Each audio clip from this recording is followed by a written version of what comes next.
Welcome into a short Saturday edition of the Daily Reload, guys. I'm Crash and you're busy, so let's go ahead and get into the shooter news. And what is everyone talking about? I feel like it's the massive concurrent player count of CounterStrike Global Offensive. You guys know that we kind of, come back around to this story every few weeks because it keeps breaking records. But a game that started garnering popularity, in the early 2010s, you can see down below, started growing in 2014, is still breaking records to this day. And if you guys look over here, as of 9 a.m. on May 6th, they went over 1.8 million concurrent players. That's not like monthly active users. That's not like people that log in or have accounts. That's people playing at the same time, which is pretty crazy to think about. And I want to talk about the implications of CS2. I don't think we've ever seen anything like this with a game that's just continuing to skyrocket, but is having a sequel on the doorstep. So I want to talk about some of the things that I think are going to make that work out okay. I think Valve is doing a pretty good job at towing the line between keeping this game to where the current player base will come over, and also they're changing some things to make noobs a little bit maybe more apt to give it a try. So I want to talk about those things because when I saw this and I started thinking about what this means for the AAA space and where they're at and how this is going to work, I thought of this article from PC Games In that I had read. Now, this article talks about how CS2 is going to be noob friendly, and that's great news.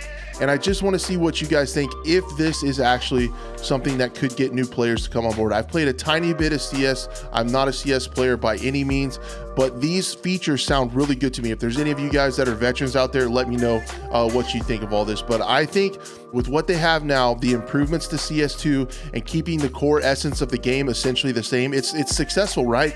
CSGO is just showing us that a game that is simple to understand yet difficult to master can have wide appeal for a really long time. So I want to talk about some of these features because they didn't really talk about it back when I made my coverage of the CS2 reveal, and some of these things could make it easier to onboard. I definitely want to give it a try at this point. What they are doing is they're bringing this over from Valorant. I thought Valorant took a lot of stuff from CSGO. Now CSGO is taking a little bit back with the sound radar. It's going to offer a mini map ring that pulsates, alerting players how far they can be heard. So maybe having the highest, best headset and changing your sound settings to be able to hear what's going on, you get a little bit of visual feedback on audio. I think that's good. This one's interesting to me. I would love to get some veterans feedback on this. They're going to increase the size of head hitboxes by 4 to 20%, making whiffed head clicks a thing of the past. I bet I can still miss some. But you can see from the Twitter user Ansimus that this is kind of the visualization of what they're looking at doing, making it a little bit taller. It looks like, I'm not sure how accurate that is on the spacing and stuff, but yeah, I think that'll help. That'll make the game feel a little bit better.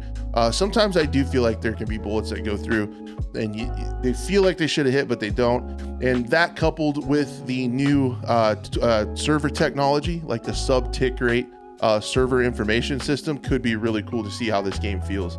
But Valve did talk about, we all know the smoke, right? They changed the smoke, how it's going to be volumetric and shapes and stuff, and you can shoot through it, make holes and stuff. But what they didn't say is that the CT and T-sided smokes are going to have different colors, so you'll know which team threw the smoke, so you know who's making a play, who's going to use that smoke, and that'll help people understand what's going on just a little bit better. I think that's a small change, but a really good change. And then this is a big one. I forgot to highlight it, I guess. That's on me. Bad journalism. They're adding a follow recoil feature. So that was one of my hangups. As you guys can see, Rainbow Six fan. I've always played kind of traditional shooters, and what I mean by that, I know CSGO is old or whatever, but I use my gun to ADS, right? Like you pull it up, you look down the sight. CSGO, as you guys know, is not that way. And one of the things that always frustrated me when trying to learn it, but I get it, it's difficult to master, is where that recoil goes, because you don't get a lot of visual feedback on where your bullets are actually going. But they're adding a follow recoil feature.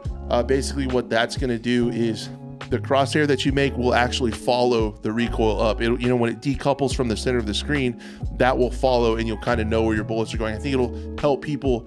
Learning recoil will still be difficult, but I think you can do it faster because you'll get a little bit more visual feedback on that. So guys, I think this number over here from Steam, this is just going to grow because I think Valve is doing a really good job. I'd love to know your guys' take on it, but I feel like Valve is doing a really good job at keeping the essence of CS the same because it's obviously incredibly successful, but can be intimidating to new players. And I think they're adding just enough features that veterans won't notice it too much, but it might make it just enough of an easement on learning this game new to bring new players in. And I would not be surprised if that concurrent player number breaks 2 million and maybe even higher. Some of the craziest numbers that we've seen, definitely for a shooter. But anyway, guys, I hope you're having an awesome Saturday. I just wanted to talk about this a little bit because I think it's a pretty big deal. Let me know in the comments what you think of all this, what this says when you have a game that's this old being the most successful. What does this say about the current AAA space?